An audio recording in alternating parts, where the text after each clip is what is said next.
2025 के अंदर India Japan को क्रॉस कर जाएगा as a fourth largest economy. Congress इक्तदार में आई तो वो मुल्क की दौलत मुसलमानों में तकसीम कर देगी। बेरोजगार जो यूथ है जिनको उर्दू के अलावा दूसरी चीज ट्वीट भी नहीं कर सकते इंग्लिश में, वो उनको इंग्लिश और मैथ पढ़ाने की बात की। पाकिस्तान ने आइंदा माह मई में IMF का रिव्यू मिशन पाकिस्तान भिजवाने की दरखास्त भी की है ताकि आइंदा 3 बरस के लिए बेल आउट पैकेज की तफसीलात तय हो सकें। पाकिस्तानी बिजनेसमैन जो है if they are working with Indian businessman तो they can make more money. So political ताल्लुकात जहां पे हैं वो वहीं पे रहें।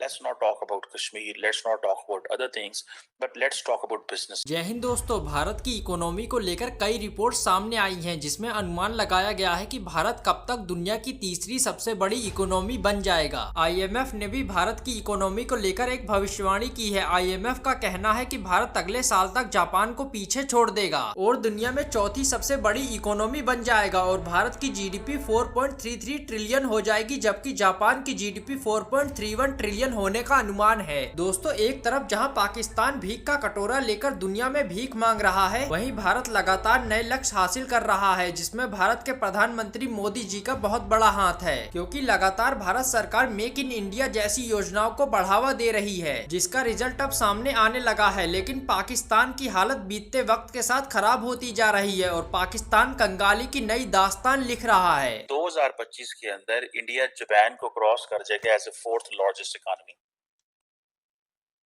ये एक नया एस्टिमेट आया जो इंडिया की जो ग्रॉस डोमेस्टिक प्रोडक्ट है ये that will basically surpass Japan in 2025 और फोर्थ लार्जेस्ट इकोनॉमी, ये IMF कह रहा है।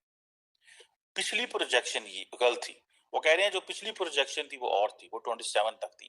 ये जो प्रोजेक्शन है, क्योंकि इंडिया की जो GDP है वो कहा जा रहा है that will be 4.339 trillion in 2025 as compare to Japan's which will be 4.3103 trillion.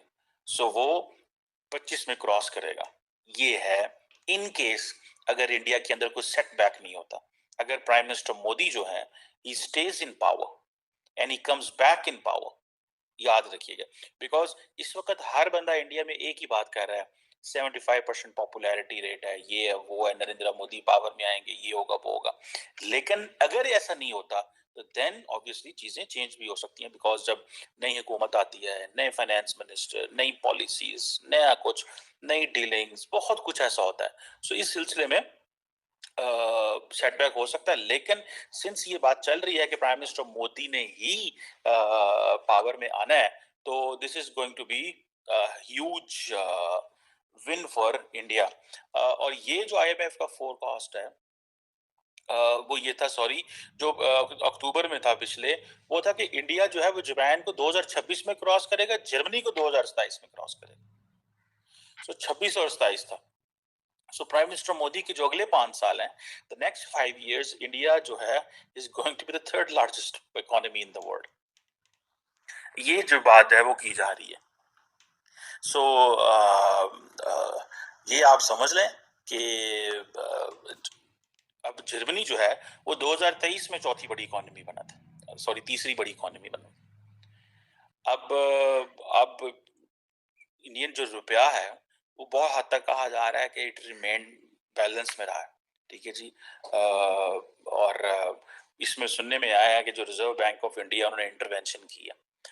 बहरहाल ये ममालिक इंटरवेंशन करते रहते हैं, लेकिन क्वेश्चन ये है कि इंडिया को इससे एक तो एज मिलेगा, और मेरा ख्याल है कि खित्ते के ममालिक को थोड़ी सी एक जैसे कहते हैं ना, थोड़े से हालात ऐसे बिल्ड करना चाहिए कि इंडिया के साथ काम करने का माहौल बिल्ड करना चाहिए। अब वो उसमें सबको फायदा है, उसमें इंडिया को भी फायदा है, पाकिस्तान को भी फायदा है, बाकी ममालिक को भी फायदा है। क्योंकि देखें, मुझे ऐसा लगता है, मेरी जाती अंडरस्टैंडिंग ये है कि पाकिस्तान और चीन के जो ताल्लुकात हैं वो अपनी जगह, कारोबार अपनी जगह, लेकिन जो पाकिस्तान को एक एडवांटेज है लैंग्वेज का इंडिया के साथ, वो पाकिस्तान को चाइना के साथ एडवांटेज नहीं है। सो पाकिस्तानी बिजनेसमैन जो है if they are working with Indian businessman तो they can make more money. So political ताल्लुकात जहां पे हैं वो वहीं पे रहें। Let's not talk about Kashmir, let's not talk about other things, but let's talk about business, economy में बात करते रहे, ठीक है जी।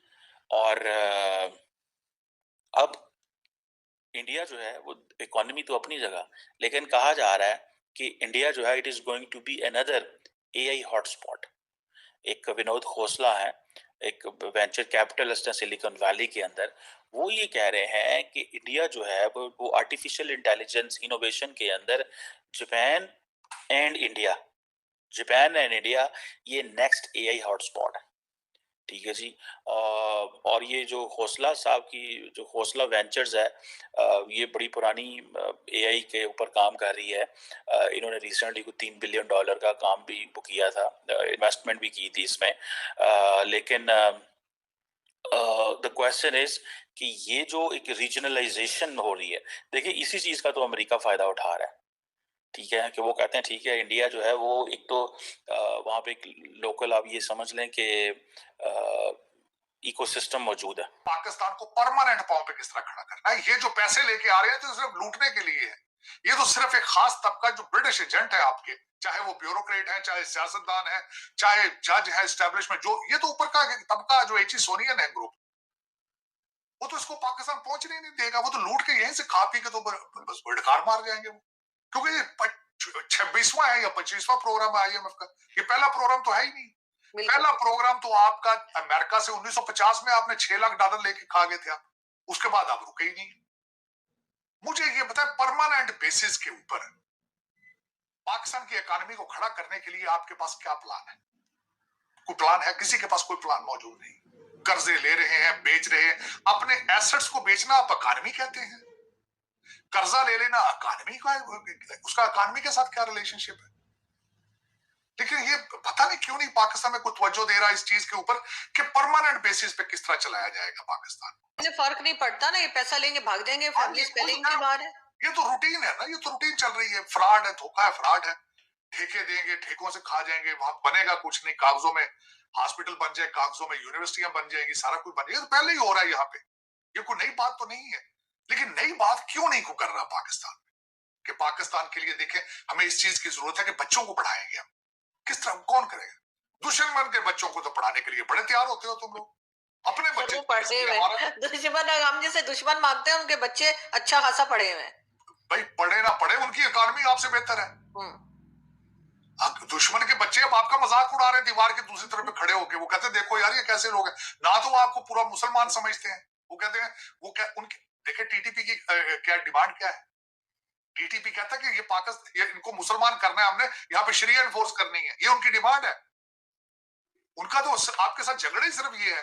वो कहते हैं हम इस्लामाबाद को टेक ओवर करके यहाँ पे शरिया लगाएंगे, भाई ये इनको मुसलमान करेंगे हम, ये उनका प्रोग्राम है। ये वो दुश्मन के बच्चे जिनको आपको कहते थे वो आपकी इकोनॉमी पे भी हंस रहे हैं। डॉलर भी सारा खींच के वहां ले गए, वो कोयला देते थे, डॉलर ले जाते थे, और उसके बाद वो कहते हैं ये मुसलमान भी नहीं है यार, मजाक उड़ा। और हमारे यहाँ सर पार्लियामेंट में से जूते चोरी हो रहे हैं। वो जूते क्या चोरी होने उसके आरजू, मैं तो उस पर इतना परेशान हुआ हूँ आप सोच नहीं सकते। उसकी वजह ये है कि जब मैं उस पर रिसर्च कर रहा था मुझे ये पता चला कि पाकिस्तान के अंदर ऑनलाइन व्हाट्सएप के ऊपर ग्रुप मौजूद है जो आपको कहते जो यूज जूते चोरी करके मस्जिदों से बेच रहे हैं। आप अपना ऑर्डर बुक कराएं व्हाट्सएप के ऊपर, उनको कहें कि जी मुझे 10 नंबर के गुची के शूज चाहिए, तो वो आपको मस्जिद से उठा के चोरी दे देते। और उसके बाद मैंने जब ये रिसर्च कर रहा था तो किसी भाईजान की मैंने उसका मैसेज में पढ़ा व्हाट्सएप, उन्होंने कहा इसका तो बड़ा तरीका अच्छा है, आप अगर आपके पास कीमती जूते हैं तो आप एक जूता बाहर छोड़, एक जगह जूता एक रखें, दूसरा जूता कहीं छुपा देंगे। वो चोर भाईजान एक जूता चोरी नहीं करते, दोनों इकट्ठे हो गए तो फिर चोरी करते।